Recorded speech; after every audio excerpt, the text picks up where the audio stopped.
Hello दोस्तों, स्वागत है, अभिनंदन है आपके अपने यूट्यूब चैनल एम के साइंस क्लासेस पर। तो मेरे दोस्तों, जैसा कि आपको पता है, आपकी आरपीएफ कांस्टेबल प्लस में एसआई की भर्तियां या वैकेंसी आ चुकी हैं। तो मेरे जो भाई इंटरेस्टेड है सभी इन वैकेंसीज को फिल करे, जिसकी उम्र या एज बनती है, जिसकी क्वालिफिकेशन है उसके अकॉर्डिंग। तो बच्चा ध्यान रखिए, उसमें साइंस का पोर्शन आता है। मोस्ट इंपोर्टेंट क्वेश्चंस आपके लिए हम लेकर आएंगे। और जब तक आपका एग्जाम होगा तब तक ये सेशन चलने वाला है, रुकने वाला नहीं है। सारे के सारे साइंस का पोर्शन हम आपको कंप्लीट कराएंगे। जनरल साइंस जो पूरी होती है, फिजिक्स भी, केमिस्ट्री भी और बायोलॉजी भी। तो चलिए मेरे बच्चों, जो मेरा भाई चैनल से नया जुड़ा है, गुरु दक्षिणा के तौर पर चैनल को सब्सक्राइब, वीडियो को लाइक शेयर जरूर करें। इसके साथ साथ जो मेरा भाई चाहता है सर हमें पूरा का पूरा कोर्स चाहिए, तो बच्चा आपके लिए हम पूरा का पूरा कोर्स लेकर आ रहे हैं। बच्चा आपको जो कोर्स खरीदने को मिलेगा, बच्चा आप नीचे डिस्क्रिप्शन बॉक्स में जाइए, वहाँ पर आपको लिंक दिया हुआ है, वहाँ पर आप बच्चा उस कोर्स को परचेज कर सकते हैं ऐप के माध्यम से। तो चलिए मेरे बच्चा करते हैं स्टार्ट, जिसमें आपका पूरा मैथ का, आपका जीके का, आपके साइंस का, आपके करंट अफेयर्स का पूरा पोर्शन आपको कराया जाएगा। चलिए फर्स्ट क्वेश्चन की तरफ बढ़ते हैं। फर्स्ट क्वेश्चन आपके सामने देखिए क्या कह रहा है। कहता है बच्चा कि पक्षियों के अध्ययन को क्या कहा जाता है। स्टडी ऑफ बर्ड्स जो होती है तो उसको क्या कहते हैं, एंटोमोलॉजी कहा जाता है, या फिर आपका ऑर्निथोलॉजी कहा जाता है, फिर बर्डोलॉजी कहा जाता है, फिर हर्पेटोलॉजी कहा जाता है। जल्दी से बच्चे जवाब देते रहिए और आगे की तरफ बढ़ते रहिए शानदार तरीके से। तो बच्चा ध्यान रखना, पक्षियों का स्टडी ऑफ जो बर्ड्स होता है उसको हम बोलते हैं ऑर्निथोलॉजी कहा जाता है। बिल्कुल ध्यान रखिए। तो जवाब नंबर क्या होगा, बी होगा। एंटोमोलॉजी की बात करूं तो बच्चे ये होता है कीटों का, किसका होता है, कीटों का अध्ययन होता है। ध्यान रखिए, इसका अध्ययन होता है, कीट जो होते हैं, जो आपके इंसेक्ट्स होते हैं, उसका अध्ययन होता है। हर्पेटोलॉजी में हम स्नेक्स कह देते हैं, कैसे कह सकते हैं, सर्पों का, सांपों का अध्ययन भी कह सकते हैं, या और छोटी मोटी चीज जो रेंगने वाले होते हैं उसमें भी हर्पेटोलॉजी के अंदर आ जाते हैं। बर्डोलॉजी किसका नहीं होता। चलिए नेक्स्ट क्वेश्चन की तरफ चलते हैं। कहता है बच्चा, कोशिका की खोज किसने करी है। कोशिका के खोजकर्ता कौन है। थियोडोर स्वान है, रॉबर्ट हुक, मैथियास स्लेडेन है, या फिर रुडोल्फ विर्चो है। तो बच्चा कोशिका की खोज किसने करी थी, तो आपको सभी को पता होगा, इसका जवाब बनता है रॉबर्ट हुक। रॉबर्ट हुक ने 1665 ईस्वी में, कब, 1665 ईस्वी में किसकी खोज करी थी, कोशिका खोज करते कहे जाते हैं। और जो ये सेल थी, ये सेल थी डेड सेल, मतलब कि मृत कोशिका जो थी उसके बारे में किसने बताया था, रॉबर्ट हुक ने 1665 में।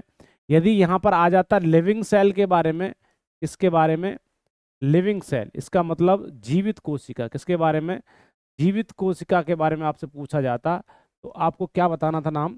तो बच्चा ध्यान रखना है, आपको नाम बताना था जीवित कोशिका का, जो बताना था बच्चा, वो बताना था क्या चीज, आपको बताना था जीवित कोशिका का जो बताना है, वो बताना था वॉन एंड ल्यूवेनहॉक। कौन बनाना था, ल्यूवेनहॉक।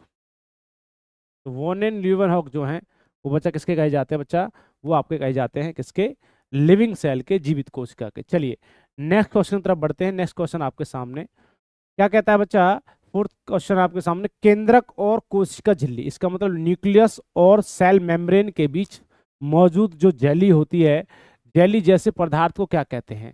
तो बच्चा उसको कर्णीय बोलते हैं, उल्ब बोलते हैं, कोशिका द्रव्य बोलते हैं, या फिर फुफ्फुसीय बोलते हैं। तो बच्चा ध्यान रखना है, उसको बोला जाता है, आपका बोला जाता है क्या चीज, कोशिका द्रव्य, जिसको हम बोलते हैं बेटा आपका प्रोटोप्लाज्म। क्या बोलते हैं, प्रोटोप्लाज्म बोला जाता है। तो ध्यान रखिए, जवाब नंबर होगा इसका ये। जीव द्रव्य के खोजकर्ता आपसे पूछने लगे तो बच्चा ध्यान रखना, पुरकिंजे के खोजकर्ता है, किसके, जीव द्रव्य के खोजकर्ता कहे जाते हैं पुरकिंजे। तो विशेष तौर पर ध्यान रखिए, कोशिका द्रव्य जो होता है आपके केंद्रक और सेल मेम्ब्रेन के बीच के अंदर, या न्यूक्लियस बीच के अंदर भरा जो हो जाता है, वो कौन सा होता है, कोशिका द्रव्य होता है। चलिए नेक्स्ट क्वेश्चन तरफ बढ़ते हैं। क्वेश्चन नंबर 5 है, पादप कोशिकाओं की भित्ति से बनी होती है, मतलब पादप जो कोशिका की जो भित्ति होती है, जिसको हम बोलते हैं सेल वॉल। सेल वॉल किसकी बनी होती है, साइटोसोल की, सेल्यूलोज की, कोशिका द्रव्य की, या फिर ग्लूकोज की। तो जल्दी से जवाब देते रहे और आगे की तरफ बढ़ते रहें। तो पादप कोशिका को जो भित्ति बनी होती है बच्चों, वो बनी होती है किसकी, सेल्यूलोज की। किसकी बनी होती है, सेल्यूलोज जो होता है। सेल वॉल जो बना होता है ये सेल्यूलोज का बना होता है। और सेल्यूलोज जो मात्रा में पाया जाता है वो किसमें पाया जाता है, ओनली ऑन पादप के अंदर पाया जाता है। ध्यान रखिए इस बात का, ठीक है जी। तो सेल वॉल जो पाया जाता है ओनली पादप जगत में होती है, पादप में, किसमें पाई जाती है, पादप में, या हम कह सकते हैं प्लांट सेल के अंदर। प्लांट सेल जो होती है वो कवर रहती है किससे बच्चा, आपका सेल वॉल से, कोशिका भित्ति से। और कोशिका भित्ति जो बनी होती है किसकी बनी होती है, सेल्यूलोज की बनी होती है, पारगम्य होती है। ये बच्चा ध्यान रखिए। क्वेश्चन नंबर 6 देखिए बेटा, पौधों में कोशिका भित्ति का निर्माण करने वाले जटिल कार्बोहाइड्रेट्स को क्या कहा जाता है। जो पौधों में, मैंने कहा कि पौधों के अंदर पाई जाती है आपकी क्या, कोशिका भित्ति का निर्माण करने वाले जटिल कार्बोहाइड्रेट्स को क्या बोलते हैं, माल्टोज कहते हैं, सुक्रोज कहते हैं, सेलुलोज कहते हैं, या फिर लैक्टोज कहते हैं। तो पौधों में कोशिका भित्ति जो बनी होती है, मैंने अभी बताया था किसकी बनी होती है बच्चा, वो बनी होती है आपकी सेलुलोज की। तो विशेष तौर पर ध्यान रखिए, जवाब नंबर क्या होगा मेरे बच्चा, जवाब नंबर होगा सी, बिल्कुल राइट आंसर बनेगा। नेक्स्ट क्वेश्चन की तरफ चलते हैं, क्वेश्चन नंबर 7। हमारे शरीर में वसा संचायक ऊतक कौन सा है भाई, हमारे शरीर में वसा संचायक ऊतक कौन सा होता है, एपिथेलियम ऊतक है, एरिओलर ऊतक है, वस्कुलर ऊतक है, या फिर एडिपोज ऊतक है, जल्दी से बताइए। तो बच्चा ध्यान रखना है, इसका जो जवाब होगा वो एडिपोज टिश्यू होते हैं, ये हमारे शरीर में वसा संचयक ऊतक होते हैं। वैसा जो फैटी एसिड जो होता है ना, तो वो कौन सा होता है आपका, एडिपोज होता है बच्चा, ध्यान रखिए। चलिए नेक्स्ट क्वेश्चन की तरफ बढ़ते हैं।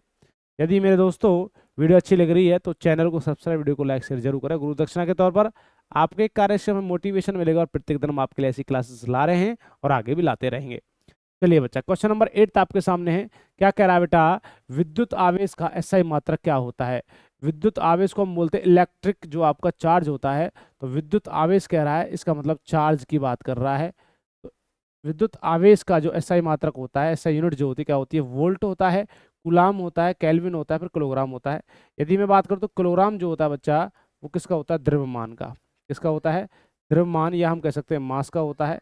यदि मैं बात करता हूँ केल्विन, तो केल्विन किसका होता है, तापमान का होता है, टेम्परेचर का होता है, ध्यान रखिए। उसके बाद में बात करता हूँ कूलाम जो होता है बच्चे, ये किसका होता है, आवेश का होता है, या हम कह सकते हैं चार्ज का होता है।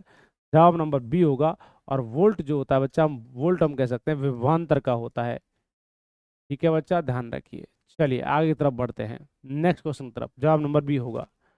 नेक्स्ट क्वेश्चन आपके सामने है, क्वेश्चन नंबर 9। प्रकाश वर्ष की इकाई है, प्रकाश वर्ष को बच्चा हम बोलते हैं लाइट ईयर। प्रकाश वर्ष किसकी इकाई होती है, ये समय की है, टाइम की है, द्रव्यमान की है, प्रकाश की तीव्रता या दूरी की। तो बच्चा ध्यान रखना, डिस्टेंस को, लंबी दूरी को मापने के लिए किसका यूज किया जाता है, जवाब नंबर डी होगा, प्रकाश वर्ष का यूज किया जाता है। टाइम की जो होती है बच्चा, वो क्या होती है, सेकंड होती है। ठीक है बच्चों, टाइम की क्या होती है, सेकंड होती है। द्रव्यमान की अभी मैंने बताया था, द्रव्यमान की क्या होती है बेटा, केजी यूनिट होती है, केजी, किलोग्राम। क्या होता है बच्चा, किलोग्राम। और प्रकाश की तीव्रता जो होती है, प्रकाश की तीव्रता कुछ यूनिट होती है, ध्यान रखना है।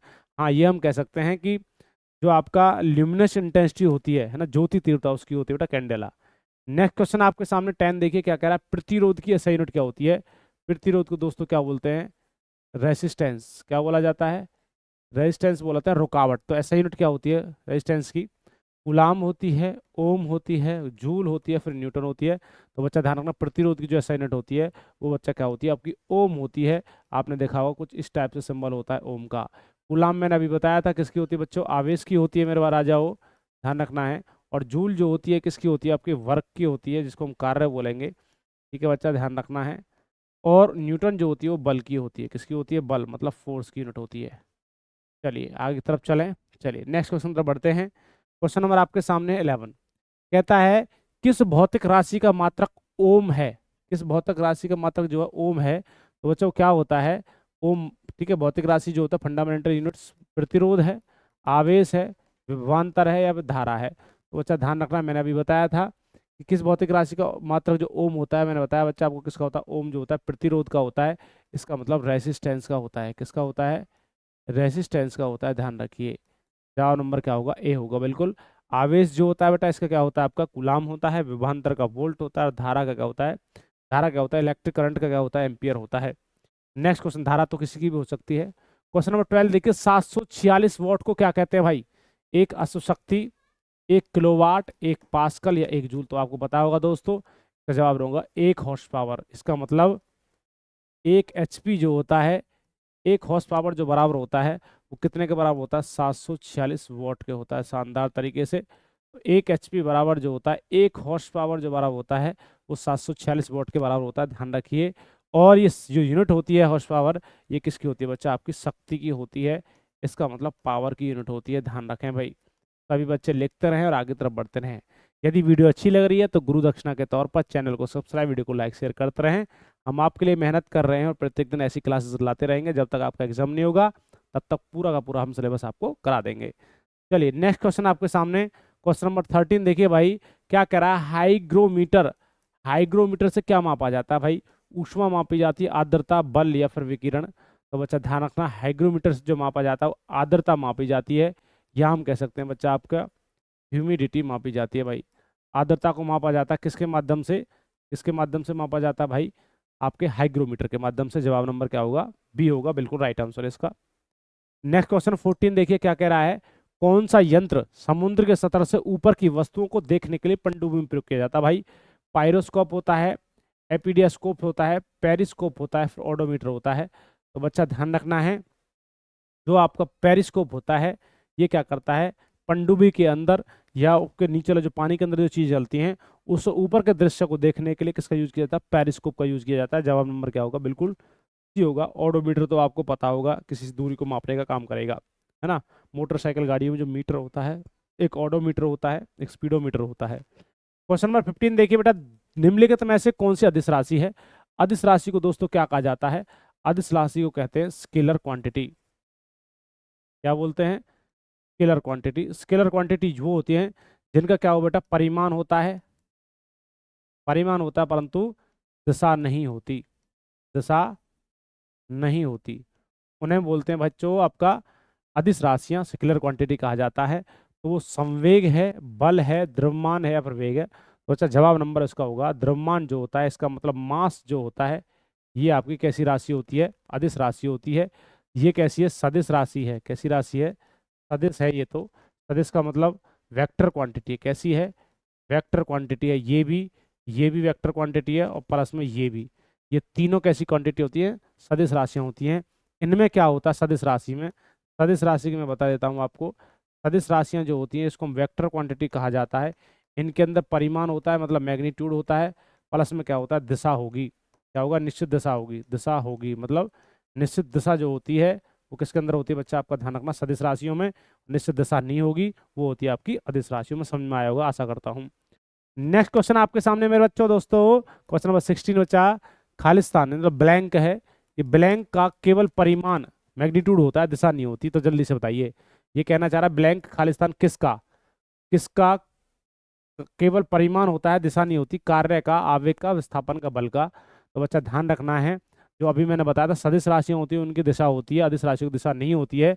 मैग्नीट्यूड तो सदिश सदिश दोनों का होता है, मापना तोलना तो दोनों का होता है। जवाब नंबर होगा ए। तो यहाँ लिख लीजिए भाई, मैं आपके सामने सदिश राशि लिख रहा हूँ, सदिश राशियाँ। एक क्वेश्चन जरूर आपसे आता है पेपर के अंदर, स्केलर क्वांटिटी वेक्टर क्वांटिटी से। सदिश राशियाँ जो होती हैं ये होती हैं आपकी बल मतलब फोर्स, वेग मतलब कि वेलोसिटी, इसका मतलब विस्थापन मतलब डिस्प्लेसमेंट, ठीक है, बल वेग विस्थापन। इसके बाद त्वरण, त्वरण को बोलते हैं एक्सेलरेशन, त्वरण, इसका मतलब संवेग मतलब मोमेंटम, आवेग मतलब इम्पल्स, ठीक है जी। विद्युत चुंबकीय क्षेत्र, विद्युत चुंबकीय क्षेत्र इलेक्ट्रोमैग्नेटिक फील्ड, विद्युत चुंबकीय क्षेत्र, ठीक है। उसके बाद आपका कोणीय वेग, कोणीय वेग, कोणीय संवेग, कोणीय संवेग, कोणीय आवेग और भार, ठीक है जी, भार ईटीसी। ये सभी जो राशियां होती हैं बच्चा, ये आपकी कैसी होती है, सदिश राशियां होती हैं। बल वेग विस्थापन त्वरण संवेग आवेग विद्युत चुंबकीय क्षेत्र कोणीय वेग एंगुलर मोमेंटम एंगुलर वेलोसिटी और एंगुलर इम्पल्स और उसके बाद वेट जो होते हैं, ये सभी कैसी राशियां होती हैं, सदिश राशियां होती हैं। इसके अलावा जो राशि आएंगी वो किस में आएंगी, आपका अदिश राशियां में आती हैं। तो बच्चा इनको हम बोलते हैं वेक्टर क्वांटिटी। क्या बोलते हैं, वेक्टर क्वांटिटी, ठीक है जी बच्चों। चलिए नेक्स्ट क्वेश्चन तरफ बढ़ते हैं। नेक्स्ट क्वेश्चन आपके सामने 17, निम्नलिखित में से किसके अणुओं के बीच आकर्षण बल अधिकतम होता है, मतलब फोर्स ऑफ अट्रैक्शन ज्यादा था, हाई, कहता है force of attraction is high. Force of attraction जो होता है बच्चा वो क्या होता है, हाई होता है। तो किसके अंदर होता है भाई, द्रव्य के अंदर, गैस के अंदर, प्लाज्मा या ठोस। तो आपको पता होगा, एक लोहा है, एक पास आपके पास पानी है, दोनों क्या है, एक तत्व है, एक यौगिक है। तो एक बार आपके पास ऑक्सीजन है, एक पास आपके लोहा है, तो सबसे ज्यादा फोर्स ऑफ अट्रैक्शन किस में होता है, आपका ठोस के अंदर होता है। तो ध्यान रखिए, आपसी कण जो होते हैं आपस में चिपके हुए होते हैं, फोर्स ऑफ अट्रैक्शन ज्यादा होगा। तो बच्चा जवाब नंबर क्या होगा, डी होगा। नेक्स्ट क्वेश्चन तरफ बढ़ते हैं बच्चा, क्वेश्चन नंबर 18 है, अभी तक वैज्ञानिकों द्वारा पदार्थ की कितनी अवस्था तय की गई है भाई। तो दो अवस्थाएं होती है, 5, 4 या 3। तो बच्चा ध्यान रखना, अभी तक पदार्थ की 5 अवस्थाएं हैं। कौन कौन सा है? एक आपका सॉलिड है, एक आपका लिक्विड है, और एक आपका गैस है, एक आपका प्लाज्मा है, और एक आपका बीईसी है, Bose Einstein condensate. First, second, third, fourth and fifth, ये 5 अवस्थाएं अभी तक खोजी गई हैं, जिसको हम बोलेंगे ठोस, इसको हम बोलेंगे द्रव्य, इसको हम बोलेंगे गैस, ठीक है जी, इसको हम बोलेंगे प्लाज्मा, और इसको हम बोलेंगे Bose Einstein condensate. Bose Einstein condensate. ठीक है बच्चों, ध्यान रखना है, पदार्थ की चौथी अवस्था प्लाज्मा है, पदार्थ की 5वीं अवस्था कौन सी है? बोस आइंस्टीन कंडेंसेट है। जवाब नंबर क्या होगा बेटा? बी जवाब होगा। चलिए नेक्स्ट क्वेश्चन की तरफ बढ़ते हैं। नेक्स्ट क्वेश्चन आपके सामने कहता है, ब्लैंक में विसरण अत्यधिक तीव्रता से होता है, मतलब विसरण जो प्रोसेस होगी वो सबसे अधिक किस में होगा भाई साहब? वो ठोसों में ज़्यादा होता है, द्रव्यों में, गैसों में, प्लाज्मा में। तो विसरण जो प्रोसेस होती है, इसका मतलब आपने देखा होगा, जो आपका कह सकते हैं जो पेड़ पौधे जो किस विधि से आपका कार्बन डाइऑक्साइड लेते हैं, तो बच्चा ध्यान रखना वो विसरण विधि होती है। तो बच्चा ध्यान रखना वो क्या होगा? विसरण विधि गैस। क्या होगा बेटा? गैस के अंदर सबसे ज़्यादा होगा विसरण प्रोसेस, किसमें होता है ज़्यादा? गैसों में होता है। जैसे मान के चलिए आपने एक अगरबत्ती रूम के अंदर जलाई हुई है, तो उस अगरबत्ती का जो स्मेल है, धुआं जो पूरे के रूम में फैल रहा है, तो विसरण विधि होती है भाई, ध्यान रखिए। नेक्स्ट क्वेश्चन आपके सामने भाई साहब, मिश्रण प्रकृति में हो सकता है। मिश्रण प्रकृति में हो सकता है कैसा? तो मिश्रण कैसा होता है भाई साहब? वो समांगी मिश्रण होता है, मतलब जिसको हम बोलते हैं होमोजीनियस मिक्सचर।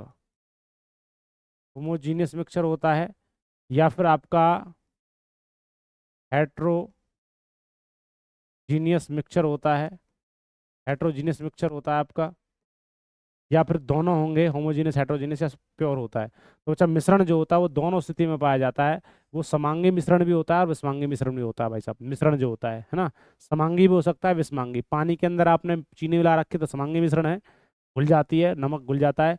पानी के अंदर आपने तेल मिलाया है या फिर आपने रेत मिलाया है, तो विषमांगी मिश्रण होता है, हेट्रोजीनियस मिक्सचर होता है। ध्यान रखना, जो पूर्ण रूप से ना घुले, वो पूर्ण रूप से ना घुले विषमांगी मिश्रण है, और जिसमें पूर्ण रूप से घुल जाए वो समांगी मिश्रण होता है भाई साहब।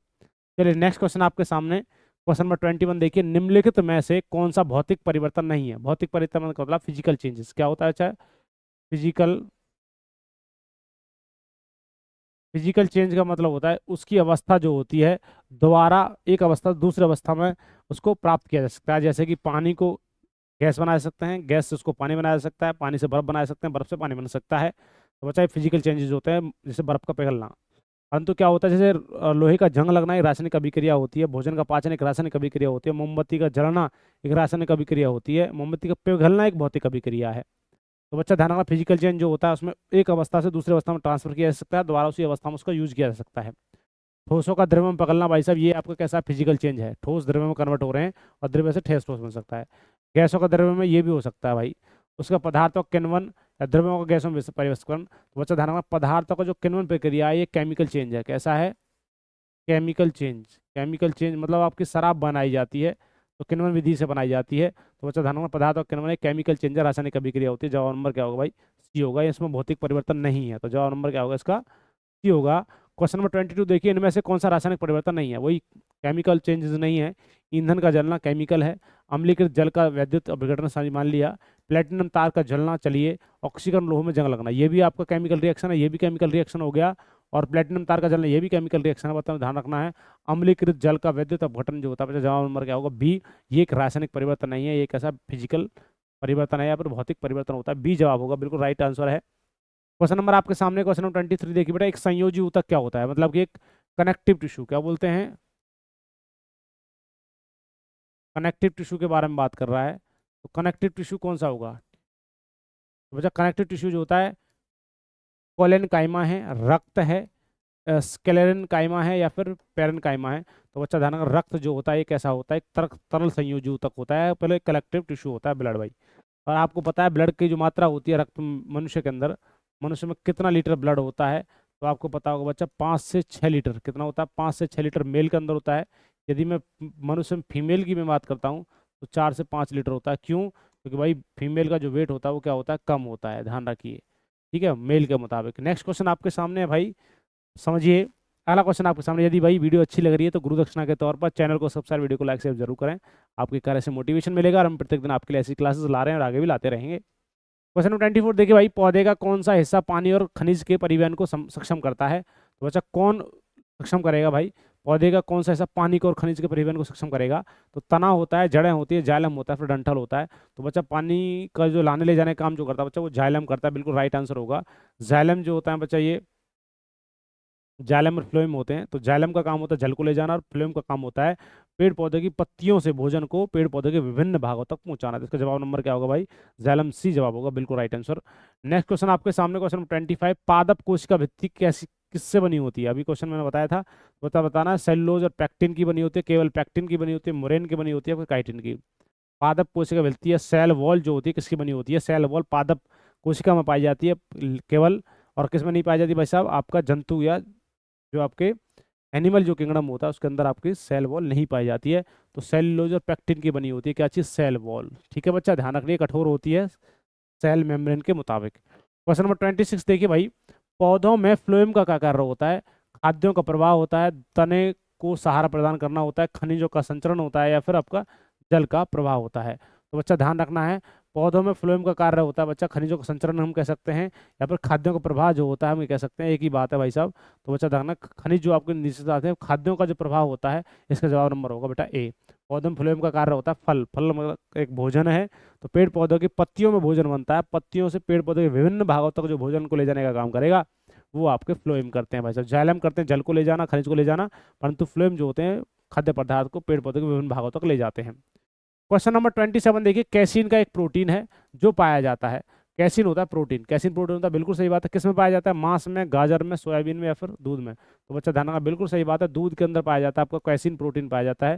और इस कैसीन प्रोटीन को जो पचाता है बेटा रेनिन एंजाइम होता है। कौन सा होता है? Rennin, rennin enzyme. Rennin enzyme जो होता है, रेनिन एंजाइम जो होता है बच्चा, ये पचाने का काम करता है किसको? कैसीन को। कैसीन किस में पाई जाती है? दूध के अंदर प्रोटीन होती है भाई। चलिए नेक्स्ट क्वेश्चन, दूध दही छाछ में कैसीन प्रोटीन होता है? नेक्स्ट क्वेश्चन आपके सामने 28 देखिए बेटा, मानव शरीर की ऊर्जा आवश्यकताओं के मापन हेतु ऑक्सीकरण मापन इकाई का क्या किया जाता है भाई साहब? मानव शरीर की ऊर्जा आवश्यकता, तो ऊर्जा आवश्यकता में किसमें किया जाता है? कैलोरी होता है, ओम होता है, अर्ग होता है, जूल होता है। तो एनर्जी है, एनर्जी की ऐसा यूनिट क्या होती है हम ये कह सकते हैं? तो बच्चा क्या होता है? कैलोरी। हम क्या कह सकते हैं? कैलोरी मापन होता है, बिल्कुल सही बात है। कितनी कैलोरी एनर्जी बर्न हुई है? तो जवाब नंबर ए होगा, मनुष्य के शरीर की। क्वेश्चन नंबर 29, पादपों में सबसे प्रचुर मात्रा में उपस्थित तत्व कौन सा होता है? पौधों में सबसे प्रचुर मात्रा में तत्व कौन सा है? लोहा है, नाइट्रोजन है, कार्बन है, मैग्नीज है। तो पादपों में सबसे ज्यादा क्या पाया जाता है बेटा? नाइट्रोजन ही पाया जाता है। आपने सुना होगा कि भैया यूरिया डाला जाता है पेड़ पौधों में, और यूरिया में कहते हैं कि 46% नाइट्रोजन की आवश्यकता है, 46% नाइट्रोजन चाहिए उसको। ध्यान रखना, सबसे ज्यादा पादपों में क्या मात्रा में पाया जाता है? प्रचुर मात्रा में तत्व होता है नाइट्रोजन, सबसे ज्यादा अधिक मात्रा में होता है। चलिए मेरे दोस्तों, नेक्स्ट क्वेश्चन आपके सामने, मानव शरीर का मुख्य हिस्सा किससे बना होता है भाई? सबसे ज्यादा मात्रा में जो हिस्सा बना होता है मनुष्य शरीर किससे बना होता है? प्लाज्मा से, प्रोटीन से, वसा से, पानी से? तो मनुष्य के शरीर का मुख्यतः हिस्सा जो होता है, मुख्य हिस्सा किससे बना होता है? सबसे ज्यादा मनुष्य के शरीर के अंदर क्या पाया जाता है? जल्दी से बताइए क्या जवाब होगा? तो बच्चा मनुष्य के शरीर में सबसे ज्यादा मात्रा में क्या पाया जाता है? आपका पाया जाता है क्या? सबसे ज्यादा मात्रा में पाया जाता है पानी पाया जाता है बच्चा, ध्यान रखना है। कितना परसेंट पाया जाता है ये भी हम बात करेंगे, क्योंकि मुख्य हिस्से में सबसे ज्यादा पानी पाया जाता है, ध्यान रखना है। तो पानी पाया जाता है कितना परसेंट भाई? 65% लगभग आपके मनुष्य शरीर में पानी पाया जाता है, ध्यान रखना। तो मनुष्य शरीर का मुख्य हिस्सा किससे बना होता है? पानी से। 65% पानी जो होता है मनुष्य शरीर में। क्वेश्चन नंबर 31 देखिए बेटा, कार्य करने की दर को क्या कहते हैं? ऊर्जा कहते हैं, वेग कहते हैं, शक्ति कहते हैं, बल कहते हैं? कार्य करने की दर होती है, और कार्य करने का जो टाइम है, जो कार्य करने की दर जो होती है, तो बच्चा उसको हम बोलते हैं एनर्जी। क्या बोलते हैं? एनर्जी बोला जाता है। तो बच्चा जवाब नंबर क्या होगा इसका? ए होगा, एनर्जी। कार्य करने की दर को क्या बोलते हैं? ऊर्जा कहा जाता है भाई। कार्य करने की दर को क्या कहते हैं? ऊर्जा कहा जाता है, बिल्कुल सही है। क्वेश्चन नंबर 32 देखिए, ऊर्जा संरक्षण के सिद्धांत के संबंध में कौन सा कथन सही है? जो आइंस्टाइन ने बोला था, E=mc²। ऊर्जा को खत्म किया जा सकता है, नहीं किया जा सकता? देखिए बेटा, ऊर्जा का केवल निर्माण किया जा सकता है, ऊर्जा को केवल नष्ट किया जा सकता है, ऊर्जा का निर्माण किया जा सकता है, उसे नष्ट भी किया जा सकता है। ऊर्जा का न तो निर्माण किया जा सकता है, न ही नष्ट किया जा सकता है। तो बच्चा ध्यान रखना है, इसका जवाब नंबर क्या होगा बेटा? डी होगा, बिल्कुल। ऊर्जा जो होती है, energy can not be destroyed, can not be wake, but it's transfer one form to another form.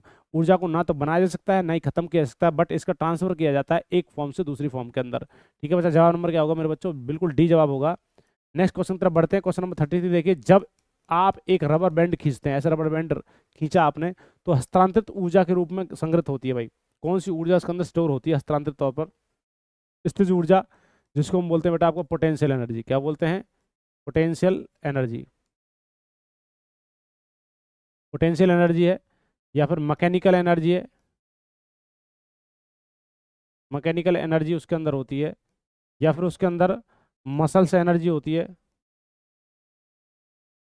ठीक है जी, या फिर उसके अंदर आपकी क्या होती है? काइनेटिक एनर्जी होती है। तो बताइए मेरे बच्चों क्या जवाब होगा? कौन सी एनर्जी होती है? आपने रबर बैंड को खींचा है जब, तो बच्चा ध्यान रखना उसके अंदर स्थिर ऊर्जा होती है, इसको हम बोलते हैं पोटेंशियल एनर्जी। ऊर्जा को स्टोर करने के बाद में यूज किया जाएगा। जैसे आपने खींचा, एनर्जी स्टोर होगी, छोड़ेंगे तो चोट मारेगी भाई वो। तो ध्यान रखना बेटा, आपका क्या होता है? इसका होता है आपका होता है पोटेंशियल एनर्जी। पोटेंशियल एनर्जी बराबर क्या होता है बेटा? mgh। क्या होता है? mgh। मास, ग्रेविटी और हाइट होता है। बिल्कुल राइट आंसर है इसका। क्वेश्चन नंबर 34 देखिए बेटा, गतिज ऊर्जा किसे के बराबर होती है? तो गतिज ऊर्जा जो बराबर होती है बेटा, ध्यान रखना, हाफ एम वी स्क्वायर होता है, mgh होता है, mv होता है, ma होता है। तो बच्चा ध्यान रखना है, हाफ एम वी स्क्वायर जो होता है, ये आपका किसका होता है? काइनेटिक एनर्जी का फॉर्मूला होता है। काइनेटिक एनर्जी जो होती है, ये एनर्जी ऐसी होती है, कोई वस्तु एनर्जी जो होती है जब देगी, जब कोई वस्तु गति करते करते एनर्जी दे रही है, उसको हम कहते हैं हाफ एम वी स्क्वायर। जैसे कि बता, चलता हुआ फैन जो होता है, हवा दे रहा है आपको, या फिर क्या आपका बहता हुआ पानी में काइनेटिक एनर्जी है, चलती हुई पवन चक्की में काइनेटिक एनर्जी होती है। mgh जो होता है, ये आपका कौन सी होती है बेटा? आपका पोटेंशियल एनर्जी होती है, जिसको हम बोलते हैं आपका स्थिज ऊर्जा। पोटेंशियल एनर्जी जिसको हम बोलते हैं बेटा, ध्यान रखना है, ठीक है। उसके बाद mv होता है, कुछ नहीं है, और फोर्स बराबर मास इंटू एक्सेलरेशन होता है। ये बेटा बल का फार्मूला होता है, किसका होता है? फोर्स का होता है। फोर्स बराबर मास इंटू एक्सेलरेशन। चलिए नेक्स्ट क्वेश्चन की तरफ बढ़ते हैं बेटा। क्वेश्चन नंबर आपके सामने 35 देखिए, बंदूक से चली गोली लक्ष्य के भीतर गहराई से चली जाती है, क्योंकि उसमें क्या होता है? क्यों अंदर चली जाएगी भाई साहब? बंदूक से चली गोली लक्ष्य भीतर चली जाती है, तो उसमें उसमें ऊर्जा होती है, उसमें स्थिज ऊर्जा होती है, उसमें रासायनिक ऊर्जा होती है, उसमें गतिज ऊर्जा होती है। तो बच्चा जो गोली बहुत तेजी से जा रही है, तो बच्चा ध्यान रखना है, उसके अंदर भीतर गहराई से चली जाती है, उसमें कौन सी एनर्जी है बेटा? तो उसमें गतिज एनर्जी होती है, काइनेटिक एनर्जी उसके अंदर है। भाई साहब गति करते करते एनर्जी दे रही है, तो बच्चा जवाब नंबर क्या होगा इसका? डी होगा, जिसका फार्मूला होता है हाफ एम वी स्क्वायर। किसका फार्मूला बच्चा? हाफ एम वी स्क्वायर होता है बच्चा, ध्यान रखना, गतिज ऊर्जा का। तो मेरे बच्चों, मेरे दोस्तों, मेरे मित्रों, हमने लगभग कितने क्वेश्चंस किए? 35 क्वेश्चंस किए। बड़े मोस्ट इंपोर्टेंट क्वेश्चन है बच्चा। तो जब तक आपका एग्जाम होगा तब तक हम आपके लिए ऐसी क्लासेस लाते रहेंगे बहुत शानदार तरीके से। यदि कोई बच्चा चाहता है सर जो पूरा का पूरा कोर्स लेना, तो डिस्क्रिप्शन बॉक्स में लिंक दिया हुआ है, वहाँ पर आप उस ऐप को डाउनलोड कीजिए। और जैसे आप ऐप को डाउनलोड करेंगे, तो बच्चा आपको वहाँ मात्र कोर्स मिलेगा। आपको लगभग 100 रुपये के आसपास आपका कोर्स है, उसमें पूरा का पूरा आपको सिलेबस मिलने वाला है।